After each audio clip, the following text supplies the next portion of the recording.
Don't you just love how Lavelle jumped to conclusions on that one?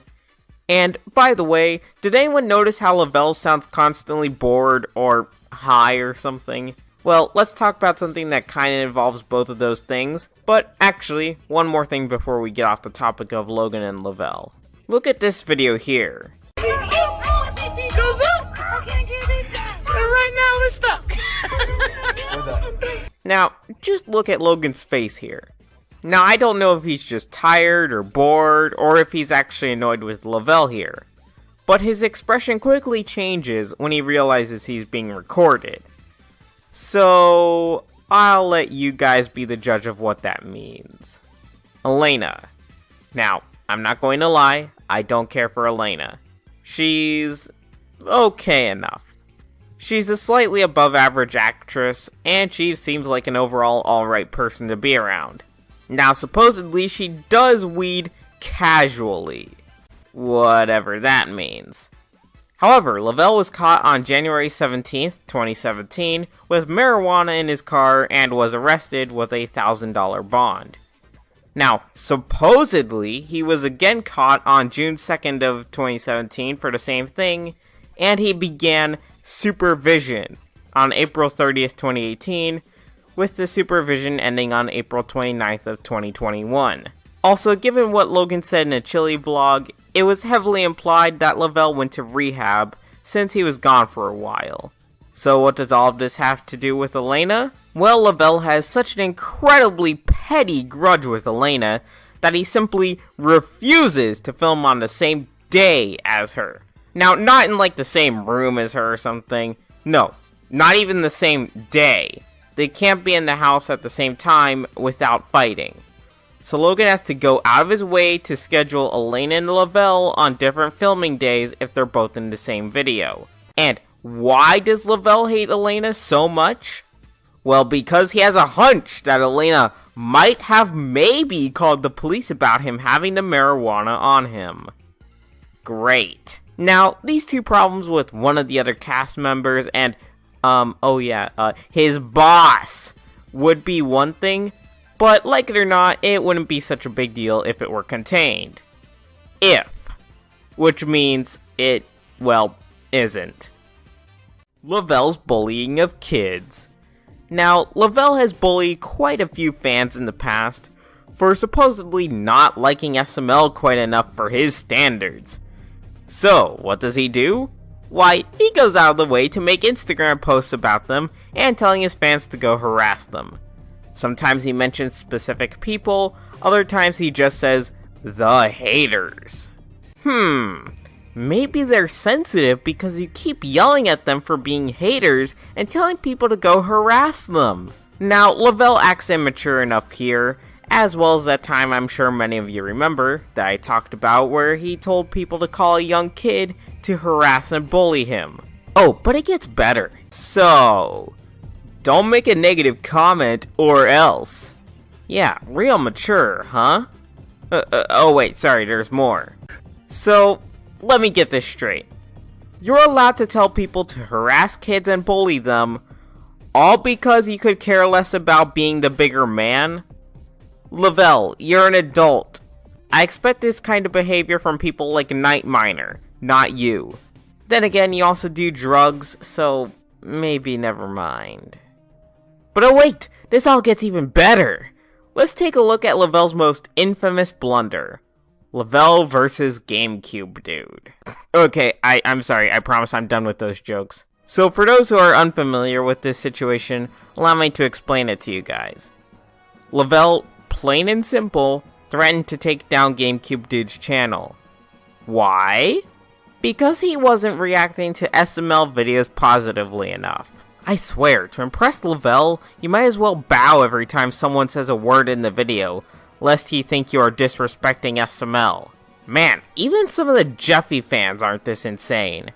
It reminds me of a documentary I saw about the USSR during Stalin's Great Purge, where people were so afraid they would be next on Stalin's hit list, they'd applaud for minutes on end until buzzers and bells would ring.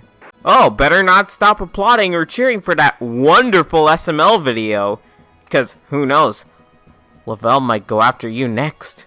Now, I still stand by my comment that GameCube Dude should have known that Lavelle couldn't actually do anything about GameCube Dude's channel, at least not without getting in massive trouble with Logan and or YouTube. However, at the same time, I think looking back, GameCube Dude quitting wasn't because he was scared of Lavelle. I think it was more of a straw that broke the camel's back scenario. GameCube Dude had mentioned that he was getting sick of SML to begin with, and this whole ordeal probably just clenched it for him.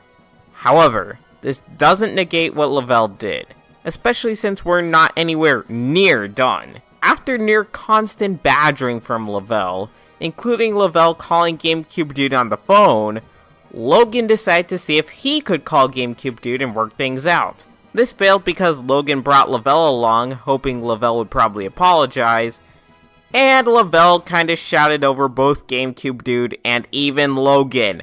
Let me just remind you, by the way, that Logan is Lavelle's boss. Now, maybe I'm wrong, but I don't think it's ideal to shout over your boss. GameCube Dude gave up then and there, and Lavelle got his infamous reputation. Nice going, Lavelle. Real proud of you, buddy. But luckily, I think that's all I've got to say about Lavelle. Hey, wait. I feel like I'm missing something. Something important. Oh yeah! Lavelle's suicide stunt! Lavelle's suicide stunt was a mockery to all those who have to deal with actual suicidal thoughts and issues. In fact, so are all suicide stunts. It's sickening, really. Now, while I don't have the videos of this that Lavelle posted on Instagram, since Lavelle deleted all of them, Lavelle basically went on and on for a few days about how he was totally going to kill himself, even making a tearful, "feel bad for me" Instagram stream. And then he said he was going to upload his last song and never talk to anybody again. Turns out it was all to promote his new song! Yeah, you heard that right. He used the suicide stunt to get free attention for promoting his song. If that isn't incredibly scummy, I don't know what is. So, let me just repeat it one more time. Lavelle faked being suicidal so that he could promote a song. Why? Probably because he has no actual regard for people who do feel suicidal. Lavelle, you are a total scumbag. So despite how many videos I've made on Logan and his issues, Lavelle is far worse. To give Logan credit where it's due, he's a real good guy personality-wise. Does he make mistakes involving his channel? Of course. Does he even make mistakes personality-wise? Again, of course he does. But as a person, he seems like an actually really nice guy. And having talked to him many times, he's personally a really great person to talk to. But Lavelle, he's just a jerk and a scumbag, plain and simple. A very rude, very cruel jerk who will try to bully and harass people into submission, who hates other crew members and gets in frequent arguments with Elena and Logan, has gotten arrested for drug possession, and pulled a suicide stunt for promotion of his new song. It wasn't just one problem that made me decide to make this video. It was all of these. I'm sick of Lavelle and his attitude. And also just the fact that, because he doesn't have a huge spotlight on him, he can get away with way worse than Logan. Even some of the worst stuff Logan's done, like yelling at Tito and Chili for destroying a Jeffy stunt double, or not following up on Patreon rewards, doesn't even hold a candle to what Lavelle's done. Unapologetically, no less. At least Logan apologized for the thing with the Jeffy puppet. But Lavelle? Nope! No apologies from Lavelle! Maybe it's his ego. In any case, Lavelle, if you're watching, I think it'd be best to apologize to everyone you've wronged. Try to make up with Logan, as well as Elena, apologize for the suicide stunt, etc. Well, that's all for now. Hopefully Lavelle can learn from this. Thank y'all for watching, and take care.